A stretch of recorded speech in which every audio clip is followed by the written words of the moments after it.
Գիրք ծննդոց, գլուխ 26-րդ։ Եվ երկրի մեջ սով եղավ, բացի այն առաջի սովից, որ Աբրահամի օրերում եղել էր։ Եվ Իսահակը գնաց փղշտացիների Աբիմելեք թագավորի մոտ Գերար։ Եվ Եհովան երևեցավ նրան եւ ասեց.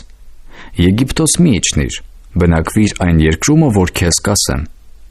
Պանդուխտ եղիր այս երկրի մեջ, եւ ես քեզ հետ կլինիմ, եւ քեզ կօրհնեմ, որովհետև քեզ եւ քո սերունդին եմ տալու բոլոր այս երկրները, եւ կհաստատեմ այն երդումը, որ երդվեցի քո հայր Աբրահամին։ Եվ կշատացնեմ քո սերունդը երկնքի աստղերի չափ, եւ բոլոր այս երկիրները քո սերունդին կտամ։ Եվ երկրի բոլոր ազգերը քո սերունդով կօրհնվին։ Նրա համար, որ Աբրահամն իմ ձայնին լսեց, եւ պահեց իմ հրամանները եւ իմ պատվիրանքները, եւ իմ կանոններն ու իմ օրենքները։ Եվ Իսահակը բնակվեց Գերարումը, եւ այնտեղի մարդիկը հարցրին նրանից նրա կնոջ մասին, եւ նա ասեց. Իմ քույրն է նա, որովհետեւ վախեց ասելու, թե իմ կինն է, միգուցե այստեղի մարդիկը ինձ սպանեն Ռեբեկայի պատճառով, որովհետեւ տեսքով գեղեցիկ էր։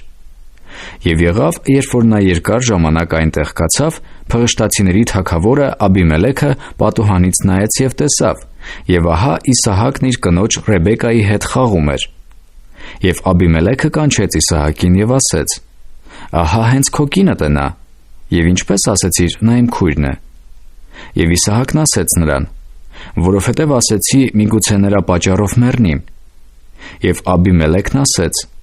սա ինչ է, որ մեզ արիր։ Քիչ էր մնացել, որ ժողովրդից մեկը քո կնոջ հետ պառկել էր,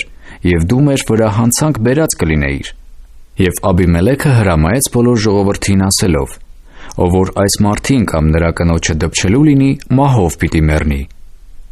Իսահակն այն երկրի մեջ ցանեց եւ այն տարին 100-ի չափ արդյունք գտավ, եւ Եհովան օրհնեց նրան։ Եվ մարդը բարձրացավ, եւ քանի գնաց մեծացավ, մինչեւ որ շատ մեծացավ։ Եվ ոչխարներ եւ արջառներ եւ շատ ծառաներ ունեցավ, եւ փղշտացիկ նախանձեցին նրան։ Եվ իր հոր Աբրահամի օրերումն իր հոր ծառաների փորած բոլոր ջրհորները փղշտացիկ կոչեցին եւ հողով լցին նրանց։ Եվ Աբիմելեքն ասեց Իսահակին. գնա մեզանից, որովհետեւ մեզանից շատ ավելի զորավոր եղար։ Եվ Իսահակը գնաց այնտեղից,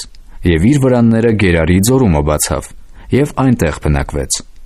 Եվ Իսահակը դարձյալ այն ջրհորները փորեց, որ իր հոր օրերումը փորել էին, եւ որ փղշտացիկ կոչել էին Աբրահամի մեռնելուց հետո։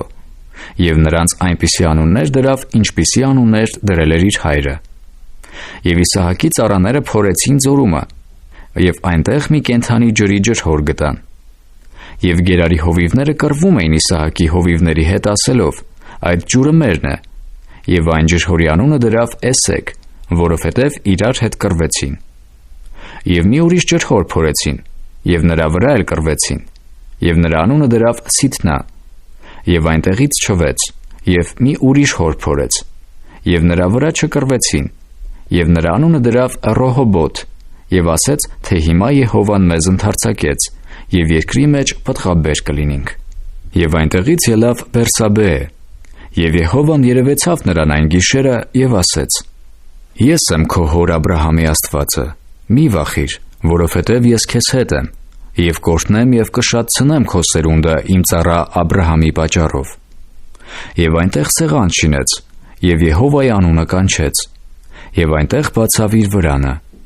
եւ այնտեղ Իսահակի ծառաները ջրհոր քանդեցին։ Եվ Աբիմելեքը գնաց նրա մոտ Գերարից, ու նրա բարեկամներից Վոքոզաթը եւ նրա սպարապետը Փիքող։ Եվ Իսահակն ասեց. Ինչու համար եք եկել ինձ մոտ, քանի որ դուք ինձ ատում եք, եւ ինձ ձեր մոտիցը դուրս արիք։ Եվ նրանք ասեցին. մենք տեսանք, որ Եհովան քեզ հետ է, եւ ասեցինք, թող երթում լինի մեր մեջ, այսինքն մեր ու քո մեջ, եւ քեզ հետ ուխտ դնենք, որ մեզ չար բան չանես, ինչպես որ մենք էլ քեզ չենք դպել, եւ ինչպես որ քեզ հետ միայն բարի վարվեցինք, եւ քեզ խաղաղությամբ ճանապարհեցինք։ Դու հիմա Եհովայի օրհնյալն ես։ Եվ նա նրանց համար խնջույք արավ, եւ նրանք կերան ու խմեցին։ Եվ առավոտանց կանուխ վեր կացան եւ իրար երթում արին։ Եվ Իսահակը նրանց ճանապարհեց, եւ նրանից գնացին խաղաղությամբ։ Եվ եղավ այն ժամանակ, որ Իսահակի ծառաները եկան եւ նրան պատմեցին այն ջրհորի մասին, որ փորում էին, եւ ասեցին նրան, թե ջուր են գտել։ Եվ նրա անունը դրավ Սաբեհ. սրա համար այն քաղաքի անունը Բերսաբեհ է մինչև այսօր։ Եվ Եսավը 40 տարեկան էր, երբ որ քետացի Բեերի աղջիկ Հուդիթին եւ քետացի Ելոնի աղջիկ Բասեմաթին կին առավ։